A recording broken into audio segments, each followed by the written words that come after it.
Inflammation, a word that a lot of people talk about and fear. But what if I tell you inflammation is good for us? Surprised? But let me just clarify how it is good for you and what we can do to control it in a proper manner. Now, inflammation is nothing but it's a body's response whenever the body is under threat or danger. Now, there are inflammation which is visible and there is inflammation which is not visible. Now, when I say visible, for example, you get a bruise or you get hurt somewhere, okay? You see there is swelling that comes up, okay? Then there would be some white pus formation will happen. Then a scar will form after some days, and eventually the swelling will go away, the scar will get away. What happens is when you get hurt, okay, there is an injury, your body swells, okay, so that it creates more space for extra white blood cells to come there, surround that pathogen, bacteria, virus, or the injury, fight it from all end, kill it, contain it, and then slowly reduce it.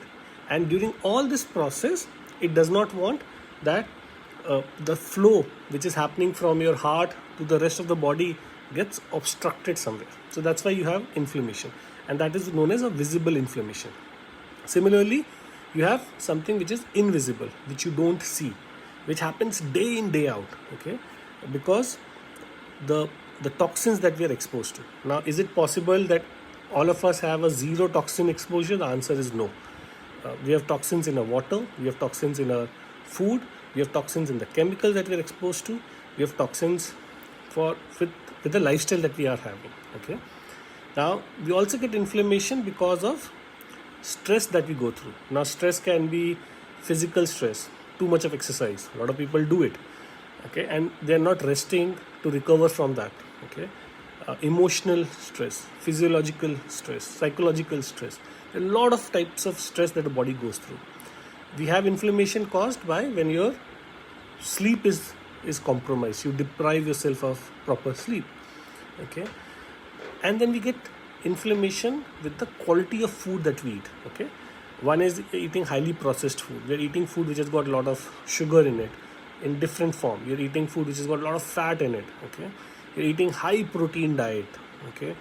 You're eating food which has got colors, additive, preservatives. And if you say that I'm not eating all those food, I eat a very healthy, organic and unprocessed food, we also can get inflammation because the food itself is low on certain nutrient, okay. Now, what happens when you have inflammation? It's a natural response for body to ensure that your immune system is always active, okay. Your immune system comes under threat multiple times throughout the day, okay, and 99.9% of the time immune system fights it and ensure that we are safe, okay, and we don't get to know about it. It's only when this inflammation becomes too much for our immune system, okay, too much for it to handle, or too much happening at the same time, that's where it shows as a problem, okay. We also know that inflammation is the root cause of almost all modern day lifestyle issues, be it diabetes, be it cancer, be it hypertension, be it any other disease that you talk about, okay. Inflammation is a root cause of it, okay. So if you can reduce your inflammation by making certain changes in your routine, certain dietary changes, certain nutrient changes, certain less exposure to toxins, you will have a better ability to control any issue that can come in later in life. Now, we all know that sleep is important, hydration is important, exercise is important, reducing stress is important. Eating clean food is important, reducing processed food or ultra processed food is important, avoiding antibiotics is important. But what is also important is to have certain nutrient, okay, either in form of food or in form of supplements that can help you. So I'll tell you the top supplements or nutrient that you should have in your diet that will help you fight inflammation, okay. Because if an inflammation stays there for long, it becomes a chronic inflammation, and chronic inflammation causes damage to your internal system. First thing is selenium. Now, selenium is a trace mineral. If you if you add more selenium, okay, uh, it will reduce inflammation. Okay, deficiency of selenium causes vascular inflammation. Okay, so all your vasculars get inflamed, so all your cardiovascular issues will get reduced if your selenium levels are up. Look at food that provides selenium. The best food is Brazil nuts. If you have 2 Brazil nuts, you'll get sufficient selenium for your body, and you don't need to you can systematically control your inflammation. Second is copper. Now copper usually get in plant-based food, whole grains. Deficiency of it lowers your enzyme activity. There is an enzyme known as superoxide dismutase, okay, that fights inflammation. Now if your copper levels are low, superoxide dismutase would be low. If that is low, it will lead to higher inflammation. And when you have inflammation, a byproduct of it is very, very volatile. Okay, whenever you have inflammation, there would be some byproducts. Those are very, very toxic. Okay, that damages your system. Okay, the lining, the protective lining. Copper helps to reduce that byproduct, even if you get high inflammation. Zinc. Now, zinc is something that we all talk about when we had this SARS-CoV viral attack that we are seeing for last 2 years. People are talking about increasing zinc because whenever there is inflammation, the demand for zinc goes up in your body. Okay. Whenever there is inflammation, there is something known as cytokines. Okay, cytokine storm means certain cells in your body which were friends have become an enemy, and they spread, they expand. So when you increase your zinc level, your cytokine storm goes down.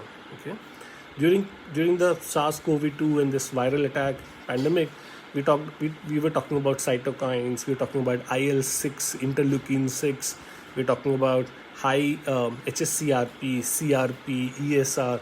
All those are markers of inflammation in your body. It means your immune system is upregulated, it is fighting to protect you, causing increase in this. If you have enough nutrient, the damage caused by these cytokines or these inflammatory markers will subside and will cause less damage to your body. The fourth thing is vitamin A. Now, vitamin A regulates your immune system's response to inflammation. Okay, if your zinc levels are low, your vitamin levels will also be low. Okay, and if your vitamin A levels are low, you will have a higher chances of chronic inflammation in your body. So you would want to add food which are rich in vitamin A or carotenoids, okay, which is carrots, okay, or animal liver is also a very good source of vitamin A. Vitamin B2, riboflavin. Now it reduces the pain when you have inflammation. A lot of people have inflammation in the joints, okay, or what we call as itis. Any disease or any issue which has got itis means it has got some sort of inflammation. Conjunctivitis, okay, arthritis. All these are inflammatory markers. So vitamin B2, riboflavin, helps to reduce the pain that you get when you have inflammation. Okay, it also helps you to reduce and detoxify homocysteine levels. A lot of people, homocysteine levels are high, and that's why we say take a good bioavailable B complex to help you reduce your homocysteine level. Vitamin B6, okay, if you have low level of vitamin B6, your CRP levels will go up. CRP is a marker for having a cardiovascular disease in future. Okay, not immediately but in future. So you would want to reduce that by taking sufficient vitamin B6 in your diet. Okay, CoQ10, it's another amazing supplement that I tell especially to people who are diabetic. Okay, it helps to reduce CRP, C-reactive protein. It helps to reduce interleukin 6, IL-6. It helps to reduce inflammation. It increases cellular energy, your body's cells' ability to convert food into fuel. Okay, and ensure that the cell works at an optimum level. It is highly recommended to people who are on diabetic or statins to take CoQ10 as a supplement. But again, all this you should take proper advice through your medical practitioner or a doctor or a coach. Okay, vitamin D levels inhibits pro-inflammatory cytokines. Okay, anything that causes inflammation, sufficient level of vitamin D helps to reduce that. Okay, vitamin C. Now if you're vitamin C, you get easily, you don't have to buy expensive supplements. If you can have one gooseberry or avla in a day, I think you'll get enough vitamin C for your body. Low levels of vitamin C is equal to high level of CRP. Remember this. High vitamin C helps to decrease inflammation, and it also increases glutathione. Now, glutathione we know is a highly antioxidant that the liver produces. Okay, and lot of people are low on glutathione right now because our livers are congested, are overloaded. It is working hard. Next two supplements or nutrient that one needs is glutathione. Okay, now when you have inflammation, there is some damage that happens. Okay, visible or non-visible. Glutathione will help to repair those damages. Okay, it will also help you to recycle vitamin C, vitamin E. Okay, it reduces cytokines. Okay, it is something that a lot of people are deficient and a lot of people need to increase. One good way to do is having a lot of vitamin C in your routine.